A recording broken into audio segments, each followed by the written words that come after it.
One of the things that gets us up in the morning, happy to work on Overwatch, it's first and foremost a really special game. The way we portray a bright future, everyone on the team is really proud of it. We're bringing an all-new PvP experience. We're transforming from a 6v6 to a 5v5. Changed a lot of how we design heroes and actually how we balance them as well. We had to go back and look at all the heroes and all the tanks especially and make sure that everyone fits and works really well in this new paradigm. This newfound importance on each individual player to feel like they can really make an impact on the game. We're trying to obviously maintain the original character's identity and overall silhouette, colors, statements, but also kind of bring something a little bit new. We can make balance adjustments really quick, as fast as our design team sees that there's an issue. Jeff Goodman and the rest of the hero design team have been loving all the feedback coming in. They have tons of awesome ideas about how to change or adjust balance. So heroes like Orisa got a major rework. We're looking at how many barriers are in place. You think about Overwatch, you think of these really protective shields. But we're looking at it from the perspective of, what if she didn't have that? What would that even look like? We're just always looking for great opportunities to change for the better. I'm really excited about how we've refreshed all the maps. I think we've done a lot of great changes, especially for PvP. A lot of our old stuff just looks gorgeous now. We've done a lot with the art and with lighting and shadows and just made stuff pop a little bit more. We also added some options with like daytime, nighttime. I think all of the Overwatch 2 maps are custom recorded in the actual place. We've hired a field recordist to actually go capture ambience of the real world location. We realize it's a subtle detail, but those are the things that really make these maps come to life.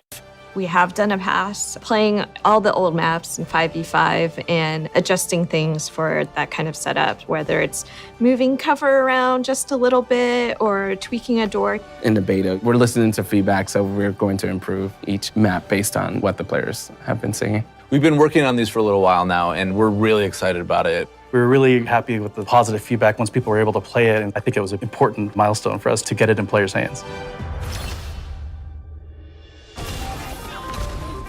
Competitive play is a different thing to a lot of different people, and we really didn't think we were providing enough tools and measures to actually help players out if they did want to improve. We're reworking our scoreboard to provide more information to players as they're playing through the match.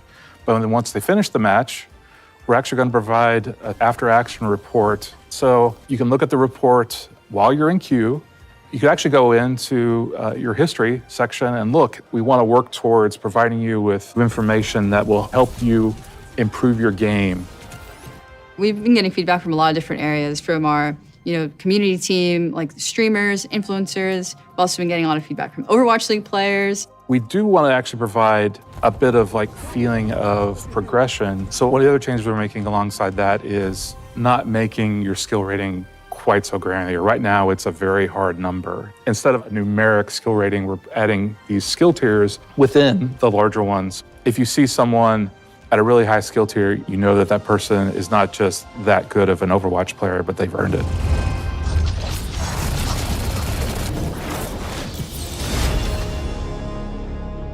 One of the cool things about Overwatch 2 is it has this new push game mode and maps along with it. Push is a PvP game mode on several different new maps. We've been playing it in the beta, and we've actually been using it in Overwatch League as well. And once we started playtesting it, it was kind of an instant hit. There's a level, it has one path that goes all the way through it from one base to the other, and in the middle is TS1. And he's this lovable robot with a pair of barricades next to him. And the players are essentially fighting for control, and if they take control by taking out the other enemy team, TS1 will move a barricade towards the enemy base. To win, you either get that barricade all the way to the enemy base, or after a certain amount of time, did you move your barricade farther than the enemy team did? It's a very fair game mode. I think the maps are great. It provides for a lot of different locations where a lot of great fights can happen. We've developed a lot of engine upgrades in the game, so this allows us to do faster iteration. This was a huge effort by our engine team to allow the art team to build faster, more detailed environments in a shorter amount of time. You will get to experience the game world. We wanted to feel much more immersive.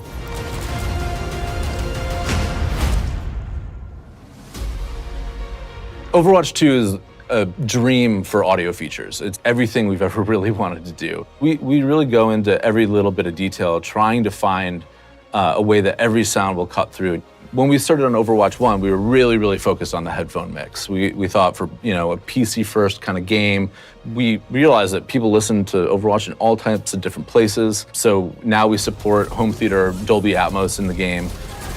Now consoles offer all kinds of new things too, like 3D audio that we're supporting. There's new voice lines, new conversations between all of the favorite heroes, and we have so many, there'll be more that'll just come to the game over time. We've written 25,000 voice lines for Overwatch 2. Going up. So tons of new features, and the reality is that Overwatch scales even beyond that, all the way up to giant sports arenas for our Overwatch finals. Everything you like about Overwatch, you're gonna get that in Overwatch 2, but even more. We're really listening to that feedback. A lot of it we felt like, man, we really think this is gonna be super fun, and we just need people to be able to play it. October 4th is really just the beginning.